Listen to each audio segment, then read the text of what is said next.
Marijuana legislation is gaining momentum across the entire country. There are 17 states in Washington, D.C. now authorizing medical marijuana, while 14 states have rolled back criminal penalties for possession of small amounts of that drug.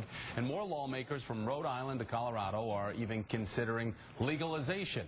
I'm joined now by Ryan Grimm, Washington bureau chief for the Huffington Post. He's the author of This Is Your Country on Drugs, The Secret History of Getting High in America. Ryan, it's great to have you here. So obviously this is something that is taking effect or looking at from coast to coast, people trying to get things to take effect. Rhode Island poised to become the 15th state to decriminalize marijuana possession. Polls showing more people becoming increasingly tolerant of the proposals to legalize this drug.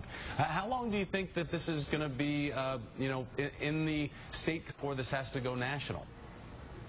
I think it's gonna go national very soon, because kind of what you have going on here is kind of two things working together at the same time.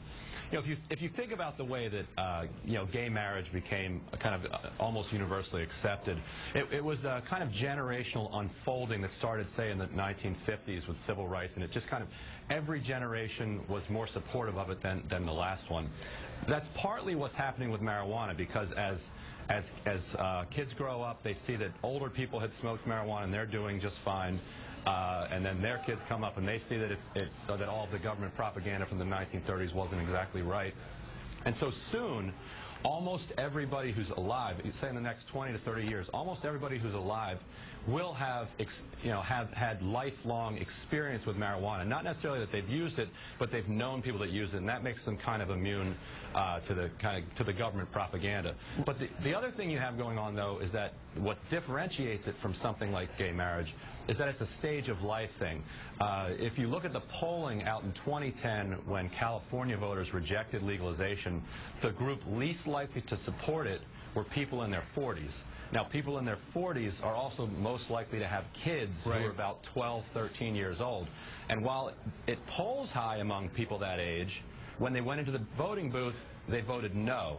And so there was something happened when they were talking to the pollsters. When they went in the booth, they said, you know what, I support this idea, but I don't support it for my kid, and so they didn't go for it. So Ryan, until you kind of figure that out, the money, though, because this is where legislators are going to get on board with this. Tying tax money to the legalization of marijuana. What do you think a world would be like where that actually exists, and legislators see that there is a benefit for the economy with a legalization of marijuana nationally? Right.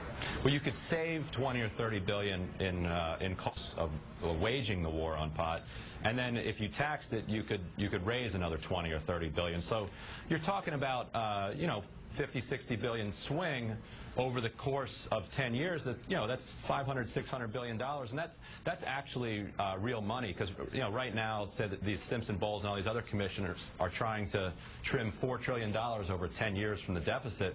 So you could get 500 billion of that right there by simply legalizing, taxing, and regulating it. Ryan Grimm, Washington bureau chief for the Huffington Post. Ryan, great to see you this morning. Thank you. Hey, you too.